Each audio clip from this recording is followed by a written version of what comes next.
English grammar में हम अपना टॉपिक डिस्कस कर रहे थे वॉइस, और जिसमें कि हमने क्या किया था, कल अपनी जो टाइप नंबर 1 थी ना, ये स्टार्ट करी थी। और टाइप नंबर 1 में हमने क्या किया था, इससे रिलेटेड जो इम्पोर्टेंट कंसेप्ट हो सकता था उसके बारे में समझा था। इसके अलावा हमने क्या किया था, कल टाइप नंबर 1 से रिलेटेड कुछ एग्जाम्पल्स को डिस्कस किया था। तो हम आज क्या करेंगे, जो ये टाइप है ना आपकी टाइप नंबर 1, तो इससे रिलेटेड जो हमारे और इम्पोर्टेंट एग्जाम्पल्स हो सकते हैं उनको हम क्या करेंगे, यहाँ पे डिस्कस करने वाले हैं। देखो, जैसा कि मैं हर रोज़ बोलता हूँ, हर बार बोलता हूँ, जैसे मैं एग्जाम्पल यहाँ लिखता हूँ, यदि आपने कंसेप्ट को अच्छे से रिवाइज कर रखा है तो पहले क्या करना है, दिए गए एग्जाम्पल्स को, ठीक है ना, आपको खुद से चेंज करके देखना है। उसके बाद क्या है, जैसे मैं यहाँ पे चेंज कराता हूँ, आप अपना मैच भी करके देख सकते हो। ओके, तो आइए जल्दी से स्टार्ट करते हैं अपनी टाइप नंबर 1 को, मतलब कि जो हमारे इसके अंदर रिमेनिंग एग्जाम्पल्स रह गए थे। ओके, तो नेक्स्ट एग्जाम्पल क्या था हमारा, इसमें दिया गया है वेयर डज ही, एग्जाम्पल में क्या दिया गया है, वेयर डज ही, उसके बाद हमें आगे दिया गया है प्लेस हिज बुक्स, क्या दिया गया है, ही प्लेस हिज बुक्स, यहाँ पे लगाया गया है क्वेश्चन मार्क। ओके, तो आपको इसको किस में चेंज करना है, तो आप को तो पहले तो यही पता होना चाहिए किस में आपका, आप बोलोगे कि ये हमारा किस में है, एक्टिव वॉइस के अंदर। तो हमें किस में चेंज करना है, इसको पैसिव वॉइस में चेंज करना है। अब देखो, चेंज करने से पहले हम क्या देखते हैं कि भाई जो एग्जाम्पल हमारे पास है ना, ठीक है ना, आप 1 मिनट के लिए चीज़ को भूल जाइए कि भाई किस टाइप से हो सकता है। तो इसके लिए नॉर्मली हम क्या देख लेते हैं, ये आपका वेयर है, यहाँ पे दिया गया है डच, ठीक है ना, डज, और यहाँ जो प्लेस है ना, ठीक है ना, तो यहाँ प्लेस का यूज किसके लिए किया गया है, एज अ मैन वर्ब के तौर पे किया गया है। तो इसकी सेकंड फॉर्म क्या होती है, प्लेस, थर्ड फॉर्म क्या होगी, प्लेस्ड। यानी कि मैं मान सकता हूँ हेल्पिंग वर्ब के बाद वर्ब की फर्स्ट फॉर्म आई, और जो आपकी डू या डज हेल्पिंग वर्ब है उसका यूज किस में किया जाता है, आप बोलोगे प्रेजेंट इंडेफिनिट टेंस में। जैसे ये आपको पता चल जाता है तो हम कह सकते हैं कि ये किस टाइप से रिलेटेड एग्जाम्पल है, तो आप बोलोगे टाइप नंबर 1 से रिलेटेड एग्जाम्पल। बस अपने कंसेप्ट का यूज करते हुए इसको चेंज कर दीजिए। अब यहाँ देखिएगा, एग्जाम्पल आपका किस में, एक्टिव वॉइस के अंदर क्वेश्चन मार्क में। तो पैसिव वॉइस भी बनाओगे ना, वो भी किस में बनेगा, आपका क्वेश्चन मार्क में बनता है। अब देखो कैसे चेंज करते हैं, यहाँ वेयर है आपका WH वर्ड, ये है आपकी हेल्पिंग वर्ब, ही यहाँ किसका काम कर रहा है, सब्जेक्ट का, प्लेस क्या बन जाएगी आपकी वर्ब, इसके अलावा जो हिज बुक्स है ना, ये सारा का सारा क्या बन जाएगा, हमारा ऑब्जेक्ट। तो कंसेप्ट देखो हमारा क्या होता है, पहले हम क्या लिखेंगे, जो ऑब्जेक्ट है ना उसका सब्जेक्ट बना लेते हैं। तो ऑब्जेक्ट था मेरे पास हिज बुक्स, तो आपको यहाँ सेम का सेम लिख देना हिज बुक्स। तो कि यहाँ हिज बुक नहीं है, हिज बुक्स है, किसकी सेंस है, आप बोलोगे प्लूरल सेंस है। ये क्वेश्चन मार्क है, तो ये भी हमारा क्या बनना है, पैसिव वॉइस के अंदर भी क्वेश्चन मार्क। और क्वेश्चन मार्क बनाने के लिए हमें क्या करना पड़ेगा, कि जो हेल्पिंग वर्ब है ना, तो हमें पहले यूज करनी पड़ेगी। तो हम क्या यूज करें इसमें हेल्पिंग वर्ब के तौर पे, तो जैसे कि मैंने आपको बताया था, यदि क्या है आपकी वर्ब की फर्स्ट फॉर्म या वर्ब की फर्स्ट फॉर्म के साथ एस, इवन तो आप ये भी याद रख सकते हो, डू या डज दे रखा हो, उसके बाद वर्ब की फर्स्ट फॉर्म है। तो जब हम इसको क्या है पैसिव वॉइस के अंदर चेंज करते हैं, तो हम जाते हैं इज, एम या आर के साथ में, ठीक है। मेन वर्ब तो मैंने आपको बोल रखा है कि भी 90% केसेज में हम किसका यूज करते हैं, वर्ब की थर्ड फॉर्म का। लेकिन पहले हम बात करते हैं अभी हम हेल्पिंग वर्ब क्या लगाए। अब देखिए यहाँ हिज बुक्स है, जैसे मैं अभी बोल रहा था बुक नहीं है, क्या है, बुक्स है, तो किसकी सेंस है, आप बोलोगे प्लूरल सेंस है। तो प्लूरल के साथ में हम किसका यूज कर सकते हैं, आप बोलोगे हम आर लगाएंगे। यदि हिज बुक होता तब यहाँ क्या लिख सकते थे, इज। और ये पहले क्यों लगाई है मैंने हेल्पिंग वर्ब, क्योंकि मुझको क्या करना है, पैसिव वॉइस के अंदर भी ये जो आप चेंज करोगे इसको भी आपको क्वेश्चन मार्क के अंदर ही बनाना है। देन इसके मतलब कि पहले आपको किसका यूज करना है, यहाँ पे यदि क्या है WH वर्ड का पहले यूज किया गया है ना, तो ये WH वर्ड भी आपका पहले ही रहेगा, यानी कि वेहर का वेहर रखना है। गलती से ऐसा नहीं कर देना है कि भाई इसके लिए भी कोई अपने पास से कंसेप्ट लगा दो, इसको किसी और जगह लेके चले जाओ, ठीक है। यदि आप इसको किसी और जगह लेके चले जाओगे तो ठीक है ना, इसके अकॉर्डिंग क्या है आपका ये एग्जाम्पल गलत हो जाएगा। ओके, तो वेहर का वेहर आ जाएगा, जो ये हेल्पिंग वर्ब है ये चेंज होके आर में बदल जाएगी अकॉर्डिंग टू मतलब जो आपका सब्जेक्ट बनेगा। उसके बाद मैंने अभी क्या बोल रहा था आपके सामने, कि हम मैन वर्ब के तौर पे किसका यूज करते हैं, आप बोलोगे वर्ब की थर्ड फॉर्म का यूज करते हैं। तो वर्ब की थर्ड फॉर्म क्या बन जाएगी, प्लेस की, आप बोलोगे सेकंड प्लेस्ड होती है, और थर्ड भी क्या हो जाएगी, प्लेस्ड हो जाएगी। तो यहाँ पे आ जाएगा आपका प्लेस्ड। उसके बाद हमें क्या करना है, जो सब्जेक्ट है उसका ऑब्जेक्ट तो बनाना होता है, लेकिन उससे पहले हम किसका यूज कर लेते हैं, प्रीपोजिशन बाय का। तो यहाँ ही है तो ही का हम क्या बना देंगे, ही बना देंगे, क्योंकि हेल्पिंग वर्ड और WH वर्ड का जो यूज है आपने पहले किया है, तो इसका मतलब मैं मान सकता हूँ कि जो हमने चेंज किया है ये किस में रहा होगा, आपका क्वेश्चन मार्क में ही आएगा। अब देखो क्वेश्चन मार्क का था तो मैंने क्या है, पैसिव वॉइस में चेंज करके अकॉर्डिंग टू कंसेप्ट, सब्जेक्ट का ऑब्जेक्ट, ऑब्जेक्ट का सब्जेक्ट, जो भी हमारे कंसेप्ट लगते हैं चेंज करके इस जैसा ही मैंने पैसिव वॉइस के अंदर बना दिया है। आई होप आपको ये एग्जाम्पल समझ में आया होगा। अभी नेक्स्ट एग्जाम्पल मैं आपके सामने लिख रहा हूँ, ठीक है ना, जल्दी से इसको बना के देखिए, उसके बाद अपना मैच करके देख लेना यहाँ पे। ओके, तो नेक्स्ट एग्जाम्पल में हमें दिया गया है, what do you do this day. देखो क्या दिया गया है, व्हाट डू यू डू, उसके बाद में हमें दिया गया है इसमें दीज डेज। क्या दिया गया है, दीज डेज। और क्योंकि इसमें हेल्पिंग वर्ड WH वर्ड आपका पहले आया है, तो ये भी आपका किस में जाएगा, क्वेश्चन मार्क में ही जाएगा। ओके, अभी देखो किसके अंदर ही आपका, ये है हमारा एक्टिव वॉइस के अंदर। तो पहली कोशिश आप करिए, ठीक है ना, इतना ज़्यादा मुश्किल नहीं है, आप चेंज कर पाओगे, ठीक है ना। बस आपको ये पता होना चाहिए सब्जेक्ट क्या है, ऑब्जेक्ट क्या है, वर्ब क्या है। ओके, अब देखो कैसे चेंज करेंगे। तो हम इसको चेंज करना है किसके अंदर, पैसिव वॉइस के अंदर। किसके अंदर चेंज करना है इसको, पैसिव वॉइस के अंदर चेंज करना है। अब देखो कैसे करना है, ये वर्ड क्या हो गया, आप बोलोगे WH वर्ड है हमारा, ठीक है, इसको चेंज नहीं करना। WH वर्ड में बार बार इसलिए बता रहा हूँ, जो ये डू है, ठीक है, ये चेंज हो गया अकॉर्डिंग टू जो ऑब्जेक्ट का सब्जेक्ट बनेगा। मीन्स कि यहाँ डू आपकी हेल्पिंग वर्ब है, उसके बाद यू आपका यहाँ पे क्या हो गया, सब्जेक्ट हो गया। अब ये एक और डू दे दिया, देखो एक डू ये है और दूसरा डू ये है, तो ये आपकी मेन वर्ब है और ये क्या है, डू हेल्पिंग वर्ब है। क्योंकि मैंने क्या बोला था आपसे, डू और डज दो हेल्पिंग वर्ब है जिनका यूज हम किस टेंस में करते हैं, प्रेजेंट इंडेफिनिट टेंस के अंदर करते हैं। तो ये तो यूज किया है एक हेल्पिंग वर्ब के तौर पे, ये यूज किया है एज अ मैन वर्ब के तौर पे। मतलब कि यहाँ जो ये डू दे रखा है सेकंड नंबर का, ये क्या बन जाएगा, आपकी वर्ब का काम करेगा। उसके बाद ये जो बच गया है सारा का सारा क्या हो जाएगा, हमारा ऑब्जेक्ट। अब देखो चेंज कैसे करना है। तो सबसे पहले हम क्या काम करेंगे कि जो ऑब्जेक्ट है ना, अकॉर्डिंग टू कंसेप्ट उसका सब्जेक्ट बना लेते हैं। तो ऑब्जेक्ट का सब्जेक्ट क्या हो जाएगा, दीज डेज है।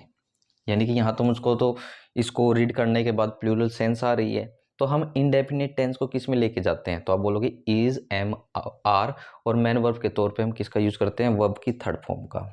तो क्योंकि क्या है, ये क्वेश्चन मार्क में है, तो मुझको जब चेंज कर रहा हूँ पैसिव वॉइस के अंदर, ये भी तो क्वेश्चन मार्क में बनेगा। और कैसे बनेगा, जब हम क्या करेंगे, हेल्पिंग वर्ब का जो यूज है ऑब्जेक्ट का जो अपने सब्जेक्ट किया है इससे पहले कर दें। अब देखो प्लूरल सेंस है, जाना तो हमें किसमें, इज, एम या आर, इन तीनों में से एक का यूज करेंगे। क्योंकि यहाँ प्लूरल की सेंस है तो हम किसका यूज कर लेंगे, आप बोलोगे आर आ जाएगा। उसके बाद मैंने जैसे कि ये एग्जाम्पल कराया था, WH वर्ड हम का यूज हम स्टार्टिंग में करते हैं, तो इसमें भी क्या होगा, जो WH वर्ड आया होगा ना उसका भी जो यूज है आपको किस में करना है, स्टार्टिंग में ही करना है। तो क्या हो जाएगा, वट आर करके ऐसा हो जाएगा। हेल्पिंग वर्ब आ गई, आपका जो ऑब्जेक्ट था उसका सब्जेक्ट कर लिया हमने, ठीक है। देन उसके बाद हम क्या करते हैं, मैन वर्ब के तौर पे वर्ब की थर्ड फॉर्म का यूज करते हैं। तो वर्ब क्या है इसके अंदर, आप बोलोगे डू है, तो डू की थर्ड फॉर्म क्या होती है, देखिए सेकंड फॉर्म डिडो होती है डू की, और थर्ड फॉर्म क्या हो जाएगी, आप बोलोगे डन हो जाती है। यानी कि यहाँ पे क्या आ जाएगा, डू की जो थर्ड फॉर्म है डन लिख के जाएगी। और प्रीपोजिशन के तौर पे हम किसका यूज कर लेंगे, बाय का। देन फिर हमें क्या करना है, जो सब्जेक्ट है ना, सब्जेक्ट का ऑब्जेक्ट करके वहाँ लिख देना है। देखो यू ही अपने आप में सब्जेक्ट होता है या इसका सब्जेक्टिव केस होता है, और यू का ऑब्जेक्ट जो ऑब्जेक्टिव केस होता है या फिर जो ऑब्जेक्ट बनेगा वो क्या बनता है, यू का यू ही रहता है। यानी कि यहाँ क्या आ जाएगा, आपका यू का यू आ जाएगा। क्योंकि इसमें भी क्या था, सब्जेक्ट से पहले हेल्पिंग वर्ब थी, WH वर्ड था, तो इसका मतलब ये भी आपने किस में चेंज कर लिया है।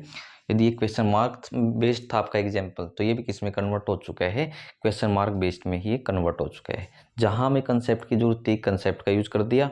बस इसमें याद क्या रखना है, जैसा हमसे एग्जाम्पल पूछा जाता है वैसे ही आपको क्या करना है, उसका पैसिव वॉइस बनाना है। जैसे कि जब मैं बार बार बोल रहा हूँ ये क्वेश्चन मार्क का है, तो इसको भी क्वेश्चन मार्क बनाना है। बस ध्यान क्या रखना है इन चीज़ों का। और मेरा तो मानना ये है कि आप इन चीज़ों का जो यूज है सबसे बाद में करिए, जब आपको ये पता चल जाए कि जो हमारा ऑब्जेक्ट का सब्जेक्ट होगा ना वो सिंगुलर सेंस देगा या प्लूरल सेंस देगा। यदि आपको यहाँ से सेंस देखनी आ गई तो आप यहाँ पे क्या है उसके बाद हेल्पिंग वर्ब का यूज करिए ताकि आपसे बिल्कुल भी गलती ना हो। ओके, देन WH वर्ड में तो देखो कोई आपको यहाँ पे चेंज करना नहीं है, यहाँ WH वर्ड स्टार्टिंग में, तो यहाँ भी आपको कहाँ पे रखना है, स्टार्टिंग के अंदर ही रखना है। अब जल्दी से मैं नेक्स्ट एग्जाम्पल लिख रहा हूँ, ठीक है, पहले आप ट्राई करिए उसके बाद अपना मैच करके देखिए। तो जैसे कि नेक्स्ट एग्जाम्पल में दिया गया है आई नो हिम, बस इतना है ही यही है, लेकिन इसमें एक छोटा सा कंसेप्ट यूज होगा, पहले ट्राई आप करिए। यहाँ पे फुल स्टॉप है।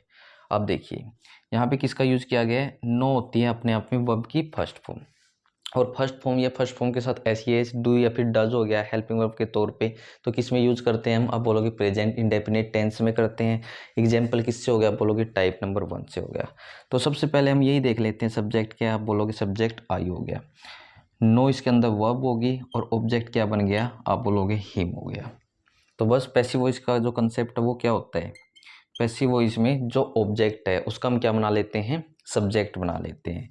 तो यहाँ हिम है, तो हिम किससे बना है, तो आपको पता होगा कि भाई ही फर्स्ट होता है और जो हिम है वो लास्ट होता है, यानी कि ये सब्जेक्टिव है ये ऑब्जेक्टिव है, क्योंकि हमें ऑब्जेक्ट का सब्जेक्ट बनाना है ना, तो हिम का क्या हो जाएगा, आप बोलोगे हिम का ही हो जाएगा।